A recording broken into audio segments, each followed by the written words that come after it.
El siguiente programa es apto para todos. No contiene escenas de sexo ni de violencia. Los menores de edad deben estar acompañados de un adulto responsable.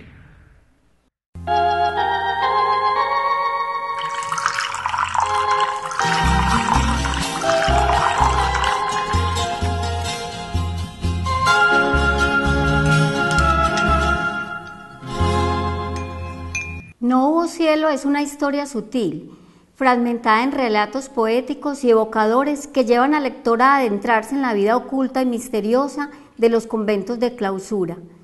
Desde el encierro y la soledad, una religiosa escribe, se cuestiona, trasciende y valora con mirada sarcástica y casi risueña la religiosidad impuesta, para terminar creando un universo propio, libre de rigor confesional de sus ancestros. Página a página, el lector descubrirá que sí hay cielo, que la obra es un pedacito de él. Como escritura auténtica, constituye una mirada crítica a la idiosincrasia cultural y religiosa que hereda una niña, una mujer, un pueblo. Televidentes de Tinteando con la Firma, buenas noches. Como lo pudieron observar, nuestro programa de hoy es sobre literatura.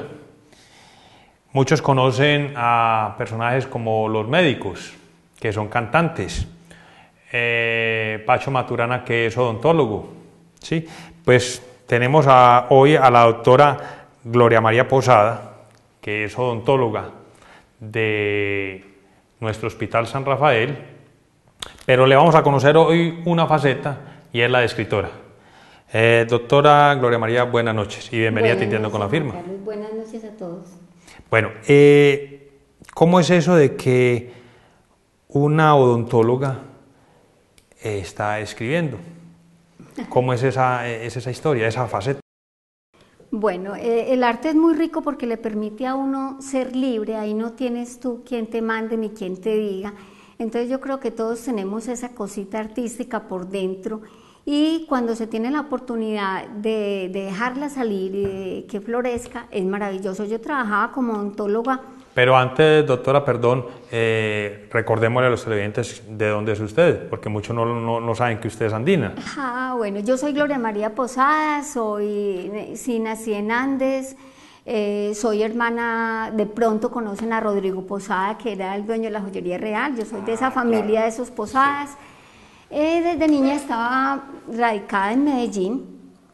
Y ahora por cosas del destino yo creo que llegué acá a Andes, yo creo que tengo una deuda con mi pueblo, con mi región y con mis antepasados y vengo a pagar esa deuda, a conocerlos para recoger material y más adelante poder llevar este terruño al mundo. Eso es lo que yo quisiera. Bueno, entonces ahora sí, ¿cómo empezó esto de la literatura? O sea, usted a la par con su profesión, con sus estudios, iba haciendo también lo de los talleres de literatura. Sí, yo trabajaba en el Seguro Social, en el CADO Occidente, que queda cerquita de la Biblioteca Pública Piloto. Entonces, cuando salía de mi trabajo, que trabajaba medio tiempo, me iba para la biblioteca, me inscribía ya en un taller y durante 10 años pertenecía al taller de escritores que dirige Jairo Morales Henao, el taller al que perteneció Manuel Mejía Vallejo, con un grupo de compañeros muy duros, digámoslo, en el mundo de la literatura. Me fui formando poco a poco. No pensé nunca que fuera a producir esta novela o que yo fuera a volar como un poquito, sino que yo lo hacía por amor, por gusto, por hobby, y fui sacando un montón de relatos que poquito a poco han formado una colección y perfectamente de ahí se puede sacar un libro de cuentos o 2 libros de cuentos, casi tengo yo, inéditos. Pero hace algunos años empecé a formar esta novela poquito a poco, sin decirle a nadie, y cuando ya tenía bastantes páginas, un volumen significativo, lo presenté a un concurso de cuentos de la Secretaría de Educación, a las becas de creación. Lo presenté 2 veces, en la primera vez no pasó, pero me dijeron que era finalista, entonces ya con más ganas y con más interés le seguí trabajando. Finalmente ganó becas de creación Ciudad de Medellín en el 2010 y salió publicado en el 2011 con el patrocinio de la Secretaría de Cultura y de la Universidad de AFID, de la editorial de la Universidad de AFID. Bueno, pero entonces, a ver, usted nos habla de que a la par con su trabajo usted hacía estos talleres de literatura, ¿cierto? Pero a ver, esa venita de escritora usted la tenía desde cuando era joven, pues me refiero a la parte de que estaba estudiando odontología. O solo en ese tiempo solo se dedicó fue a estudiar, nunca tuvo nada que... A ver, alguna vez por allá en tercero de bachillerato me pusieron un trabajo para que escribiera algo y yo me senté y hice un cuento. Yo me acuerdo que la profesora me aplaudió, me sacó a leer el cuento allá y desde ese día yo sentí que tenía algo ahí. Quedó tocada. Quedé tocada, sí, eso qué maravilla que un profesor, que cualquiera le diga a los muchachos, esto está bien porque por ahí se va uno todo feliz, encaminado. Excelente. Bueno, este cuento, esta novela, más o menos narra qué historia, en qué se enfoca la novela. Esto es una novela de amor y de violencia. Es la historia de una mujer que vive una vida de clausura que ella no eligió. Entra al convento cuando tiene 12 años y se pasa allá otros 30 años en un mundo que desconoce y que no lo quería. Sale finalmente para descubrir el amor, para encontrarse con ese mundo de violencia que nos ha tocado vivir a todos y se hace pues como en su cabeza una amalgama de todo lo que ha aprendido en el convento y en los pocos años que estuvo pues con su familia.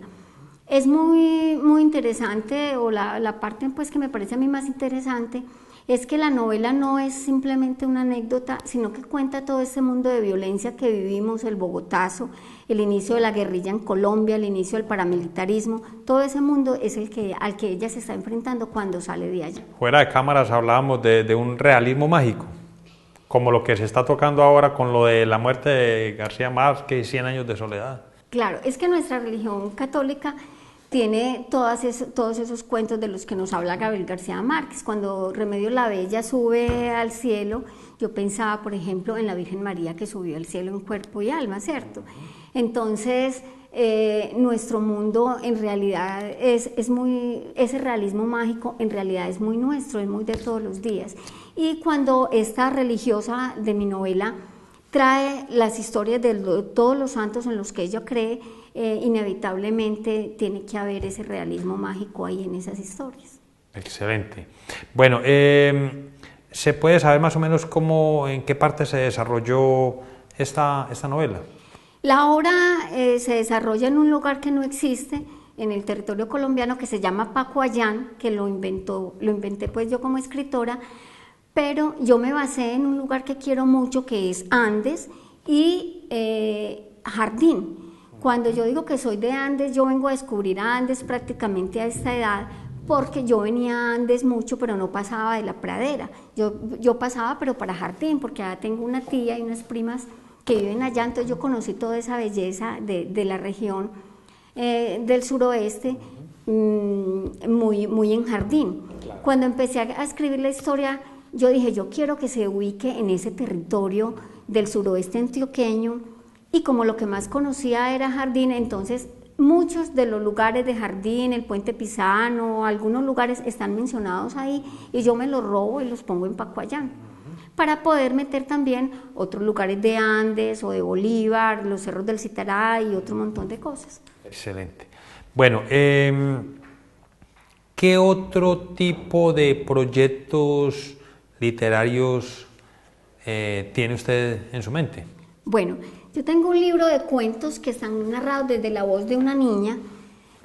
No les he dado a luz, todavía pues no se han publicado, todavía les estoy trabajando, no sé cómo enfocarlos, porque es que esta niña habla cosas muy crueles que no son para niños. Entonces la dificultad de editar el libro es ese, a qué público se va a enfocar, porque una editorial sí tiene que tener eso muy claro. Y esta niña está contando cosas muy duras de su vida personal, ¿cierto? De toda esa vida patriarcal y de violencia que nos tocó a nosotros. Entonces una editorial no le va a apuntar a eso para los niños, y a un adulto de pronto no se va a sentir enfocado con esa voz infantil, ¿cierto? Mis 4 hermanas y yo estamos haciendo un reinado de muñecas. Mi mamá va a ser el jurado calificador. Y empieza a hablar del reinado de muñecas, pero en realidad ella termina hablando de ese mundo donde el papá maltrata de pronto a los hijos, o maltrata a la mamá, o donde hay contrabando, donde hay un montón de cosas que me tocaron vivir a mí en mi infancia. Y bueno, cómo se las llevo a los niños, o cómo pongo a los adultos a leer en esa voz de esa niña de 4 o 5 años. Bueno, algo que me impactó ahora cuando usted empezó a leer es sobre lo de los talleres de literatura. Sí, usted asistió a unos talleres de literatura. ¿Eso tiene un costo? ¿Eso es gratuito? ¿Cómo es eso?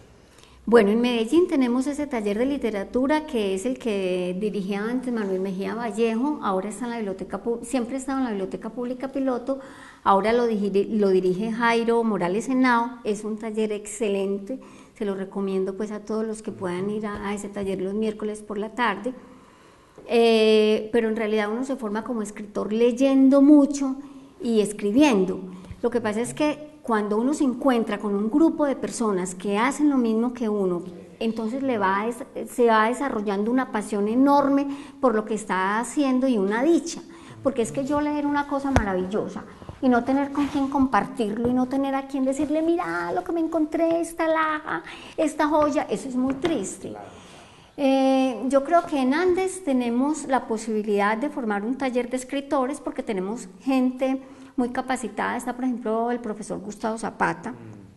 Yo también puedo colaborar si alguna vez se crea pues como el momento, y tenemos gente que escribe en Andes buena, entonces se podía desarrollar ese espacio.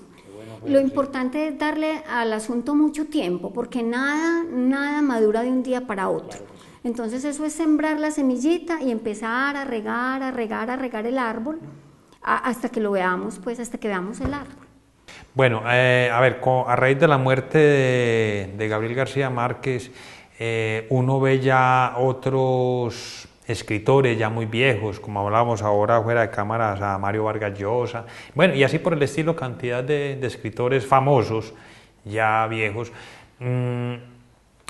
Los jóvenes, o sea, hay bastantes jóvenes inquietos con lo de la literatura, son pocos, son apáticos. Tengo entendido que ahora los jóvenes no leen. ¿Qué se puede decir de eso?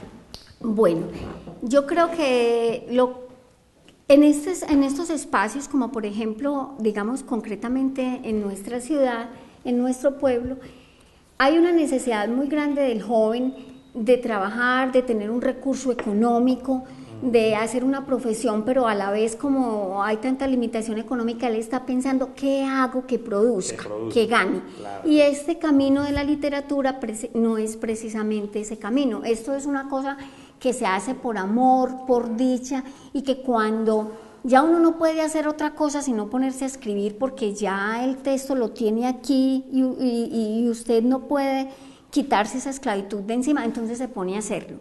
Pero si su necesidad principal es un ingreso familiar, es sostener una familia, es un dinero, por ahí no es la cosa.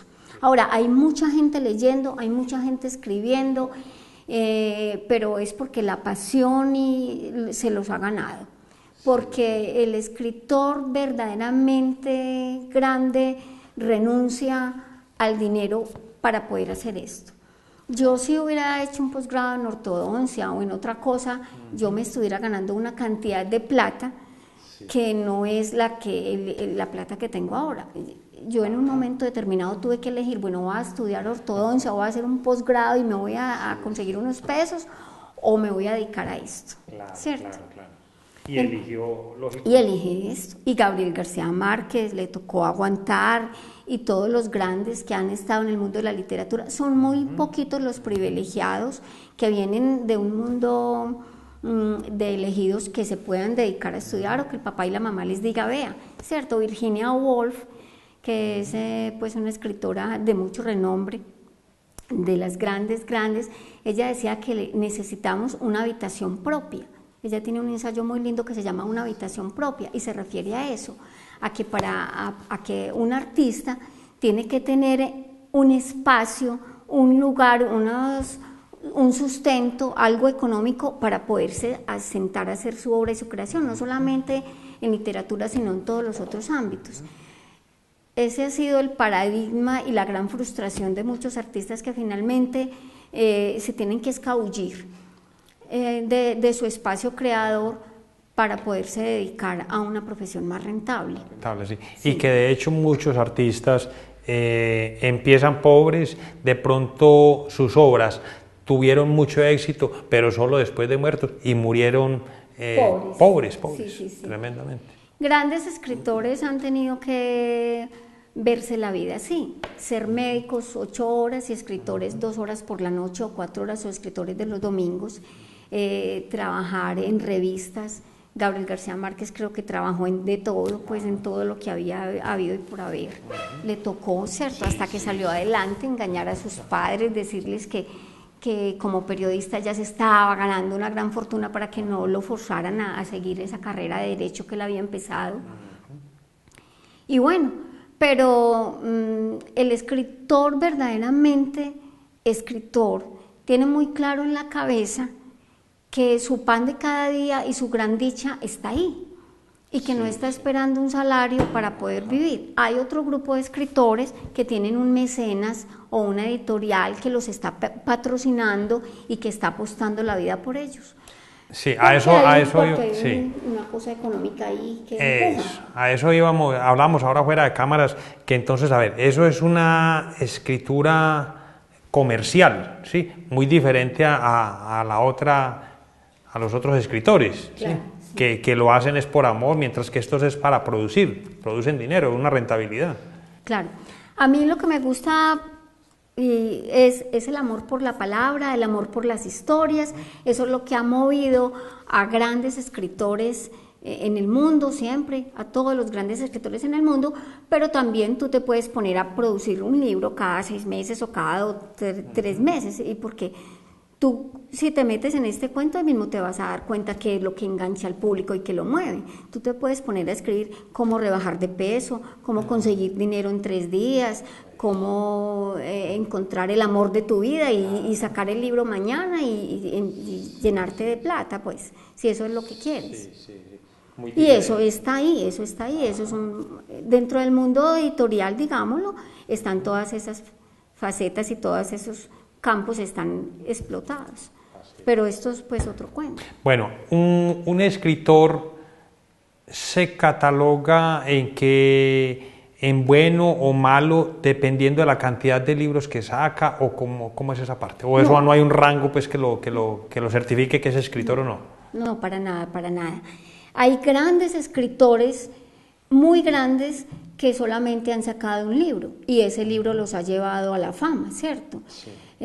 O han sacado 2 o 3 libros. Por ejemplo, me acuerdo de La Vorágine, que el escritor murió muy joven, entonces no sacó más libros.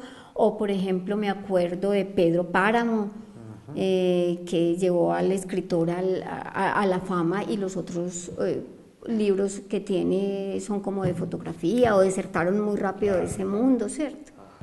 Bueno, usted me habla de que viene otro libro, pues que podría sacar otro libro de unos cuentos con la niña esta, ¿sí?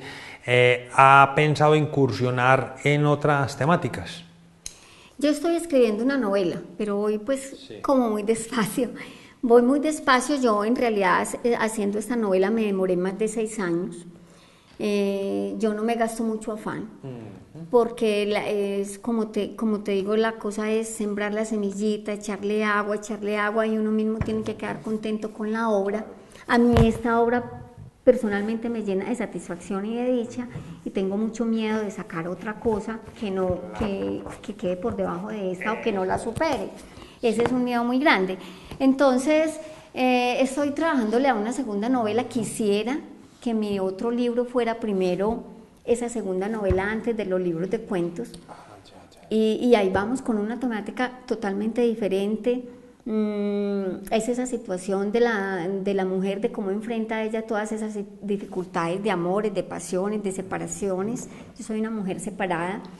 Entonces eso me llevó a escribirlo a escribir eso primero como un diario, después como un exorcismo, cómo sacarme todos esos demonios de mí, de sacarlos de mi cabeza, y en esas voy, ¿cierto? Entonces cuando yo ya estaba haciendo ese trabajo, yo decía, bueno, pero qué rico compartir esto con otras mujeres, que cuando lo lean ellas se sientan identificadas y ellas digan, yo no soy la única que me he enloquecido, yo no soy la única que he querido matar y comer del muerto cuando me pasa esto, claro. y volver todo eso que fue una tragedia en algo bello, poético y literario. Sí, excelente. Bueno, doctora Gloria, cuando usted ganó este premio con este libro, o sea, fue la cúspide, digámoslo así, ¿eso la motivó a seguir escribiendo o en realidad usted de pronto pensó alguna vez de desistir? Digo, no, es que definitivamente esto es muy duro. No, al contrario, esos premios pequeños o grandes lo empujan a uno mucho, uno se siente dichoso, uno dice, bueno, esta es la luz que necesitaba para decir que esto sí sirve, porque este premio para mí significaba demasiado. Por ejemplo, el jurado calificador de esta novela era un jurado, fue en ese momento pues un jurado conformado por 3 escritores de muy alto vuelo. Estaba Óscar Castro, Óscar Collazos y Roberto Burgos Cantor, y que ellos me hubieran leído y que ellos hubieran dicho que entre un montón de libros este era el mejor, eso significaba mucho para mí. Yo digo, la cúspide dentro de mi carrera como estudiante. Yo todavía no soy ninguna escritora consagrada, ni soy ninguna grande, ni nada, no soy un aprendiz de las letras, y eso me estaba dando un premio dentro de un grupo de aprendices. Yo pertenecía al taller de escritores, éramos 70 o 100 personas, eso me estaba dando un reconocimiento que yo valoro dentro de ese grupo emergente, pues apenas saliendo, no que yo diga que estoy a la par con los grandes escritores de Colombia, no, para nada. Excelente, pero mire qué bueno haber encontrado ese premio. Sí. ¿Se puede saber el premio en qué consistía? Claro, había una remuneración en dinero en ese año, que fue el año 2011, eran 21 millones de pesos que uno se ganaba.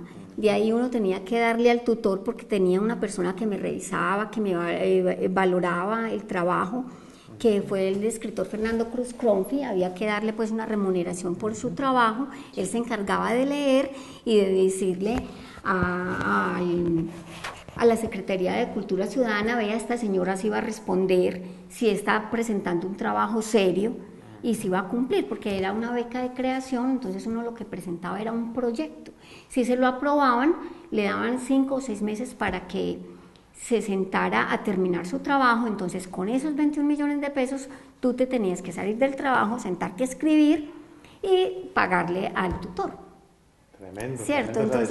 Entonces era pues más o menos eso lo que se pretendía, porque eso equivale a un salario, ¿cierto? A unos salarios para que tú puedas hacer tu obra. El apoyo es básicamente eso, y también se le daba una plata, la Secretaría de Educación también le daba una plata a EAFID, al fondo editorial, que yo lo elegí entre varias editoriales para que ellos hagan la publicación. Claro que sí. Eso a uno que está empezando, a un muchacho o a una persona cualquiera, sacar 10 millones de pesos de su bolsillo o 7 o lo que sea para llevar un libro, es muy duro. Y después de que es muy duro, de que tú, digamos que tú hagas el esfuerzo y de tu propia plata saques 5 millones de pesos y publiques tu libro, ¿después qué? Claro. ¿Quién te va a decir, vean, lean lo que es bueno? Claro. En cambio, el haberse ganado el premio, el que hubiera un jurado de tanto peso, o una editorial como el Fondo Editorial EAFID, que es de mucho prestigio, impulsándolo, eso pues le daba a uno una garantía. Le da más categoría. Más categoría, más posibilidades de que la gente lo lea. Abrir camino es muy difícil. Bueno, doctora, en Andes, ¿dónde podemos comprar esta novela? En la librería Doble Clic hay algunos números que se están distribuyendo, allá lo pueden conseguir, el valor es muy económico, es el mismo que tiene la Librería Nacional de 30.000 pesos. También lo consiguen por internet, porque la editorial, el Fondo Editorial EAFID lo distribuye por internet, pagando pues esos 30.000 pesos. Claro. pero creo que es un costo muy económico para lo que es la obra, claro, modestia sí. aparte. Bueno, doctora, le agradezco que haya atendido nuestra invitación. Muchas gracias. Y quiero que para terminar, pues, nos lea un párrafo de algunos apartes de la obra. Televidentes, bueno. Buenas noches y hasta un próximo programa. A ver, dentro de la historia hay también una historia de incesto. La niña se ve acosada por su padre y por eso es que ella debe ir al convento. Ella cree que va a permanecer allá solamente un año, que su mamá y su tío la van a rescatar y ese año se convierte en realidad en 30. Cuando ella sale de ese convento, se encuentra con el amor y se encuentra con toda esa violencia que vive Colombia en 1948, el inicio del paramilitarismo, el inicio de la guerrilla en Colombia. Entonces, hay un texto por acá pequeñito, les voy a leer solamente una parte. La novela es muy fácil de leer porque son textos, es una historia fragmentada en pequeños relatos. Entonces hay una historia donde la niña está contando cómo es que el papá la acosa, ¿cierto? Ella en ese momento está en el oratorio y le está contando a una hermana, otra hermana, que vivió con ella todos esos 30 años de clausura, cómo fue su vida y cómo fue su infancia. En este momento ella le va a contar cómo era el oratorio que tenían en la casa en la Hacienda Mayor, donde vivía con sus padres y de donde se tuvo que escapar para irse a refugiar al convento. Aún recuerdo el mayor recinto de la casa central, una estancia solemne, adormecida de luz y de calor. El silencio y los retratos de santos que forraban las paredes hacían parte de sus habitantes permanentes. Un enorme crucifijo central, la imagen de la Virgen de las Angustias, San Miguel, jefe de la milicia celestial, pisoteando a Satán y amenazándolo con su lanza protectora. Las representaciones de la Pasión de Cristo y las imágenes de los santos pintados o esculpidos en mármoles vivían allí moviéndose entre las llamas de las veladoras que permanecían todo el día encendidas. Los hombres que ardían en el fuego del infierno, a los pies de un Cristo misericordioso, se escapaban en las ráfagas de humo que exhalaban los cirios. La Virgen le entregaba el niño a José para descansar un poco. Cristo mismo desprendía sus manos del leño traverso, soltaba sus pies y se sentaba a beber agua bendita que reposaba en la fuente del pequeño altar. O se limpiaba con mis lágrimas y rezos alucinantes las heridas milenarias que aún no le han podido sanar. Así, sin entender, vi las cosas extrañas que según papá imaginé tantas veces. Las cosas que por miedo a las golpizas o al rumor de herencia de mente enfermiza siempre callé. 2 sillas rústicas y 2 bancos de iglesia completaban el mobiliario del oratorio que la familia visitaba todos los días. Las plegarias de la mañana y el rosario de la noche nos reunían de rodillas frente al altar de Dios. Ese era el sitio predilecto de papá, el lugar al que me siguió llamando cuando se quedaba solo y cuando en la mañana o en la noche quería hablarme del pecado de la carne, del cuerpo impúdico que provocaba las miradas obscenas de los recolectores, de mi cuerpo pecador que de arrodillado frente al altar, a un costado de la fuente de agua bendita, papá puesto a mis espaldas trataba de purificar. Descargaba en mi cara y en mi cuello puñados santos de agua sanadora que se unían con mis rezos y con mis lágrimas. Agua que él debía bajar con sus manos y restregar en mi pecho arrepentido hasta que el deseo malsano saliera de mí. Después recogía con sus besos mis lágrimas y me mostraba con manos temblorosas lo que no debía ser, lo que no debía tocar. Dime si Satán ha hecho contigo esto, oh niña pecadora, saca de ti tu pena, tus deseos y tus besos malditos y déjaselos a papá, que él conseguirá para ti el perdón. Esa es la historia de incesto que está metidita en la novela y que manda a la niña al convento, que la lleva ya a vivir 30 años ahí. Les conté como el secreto que no se los debía contar. Eso está muy bien. Bueno, doctora Gloria, muchas gracias. A ustedes, muchas gracias.